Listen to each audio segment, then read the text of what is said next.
The final bell rings, the doors open, and within seconds, a dozen screens light up. It is the most predictable routine of the school day. A notification pops. Someone drops an embarrassing photo of a classmate into a large group chat. To the person typing the caption, the screen creates a psychological buffer. Hitting send feels light. It feels temporary.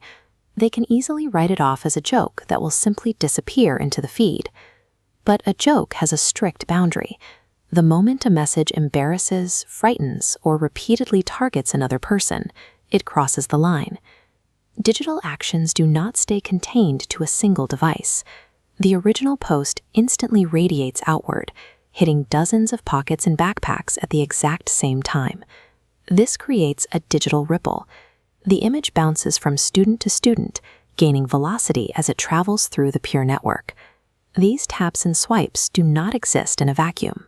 A chain reaction has started, and those glowing pixels translate into physical, real-world consequences. Cyberbullying rarely looks like a classic schoolyard confrontation. Today, it operates through spreading rumors, sharing private screenshots, locking someone out of a chat, or passing around a weaponized meme. The original poster might provide the spark, but the bystanders viewing the message are the engine that actually accelerates the harm. When a bystander reacts with a single laughing emoji, they provide validation. Forwarding that photo to a secondary group expands the blast radius. Even bystander silence acts as an endorsement, normalizing the cruel behavior within the network. Digital harm is always a collaborative process. Every reaction, every share, and every moment of silence increases the speed and reach of the damage across the network. On the receiving end of that network is a teenager sitting alone, watching their screen light up with the relentless pinging of notifications. If this were happening face-to-face, seeing someone withdraw in pain triggers a natural instinct to stop. But screens create an empathy gap. They physically separate the sender from the immediate human reaction that regulates our behavior. Because the perpetrators cannot see the target, they are blind to the psychological toll taking root. They do not see the student's emotional well-being deteriorating or their self-confidence collapsing. This digital harassment quickly bleeds into the physical world.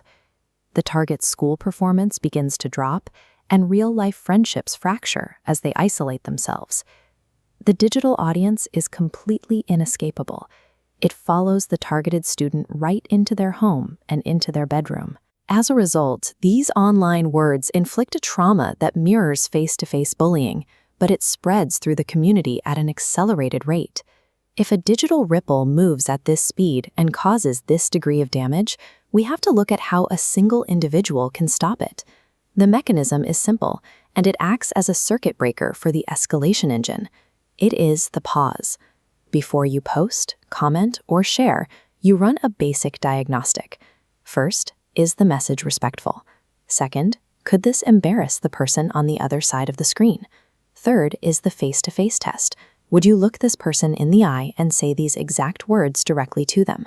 And fourth, could hitting send make the target feel physically unsafe or socially isolated? Safe digital citizenship requires active intervention. It means intentionally choosing kindness when the rest of the chat does not. It means deleting a hurtful draft, refusing to hit forward, and holding back that laughing emoji. If you see a classmate being targeted, you break the chain. You send a private message to support them, and you report the incident to a trusted teacher, parent, or school authority. Every time you touch a screen, you hold the power to either accelerate harm or help your community. Pause before you post, and consciously choose respect.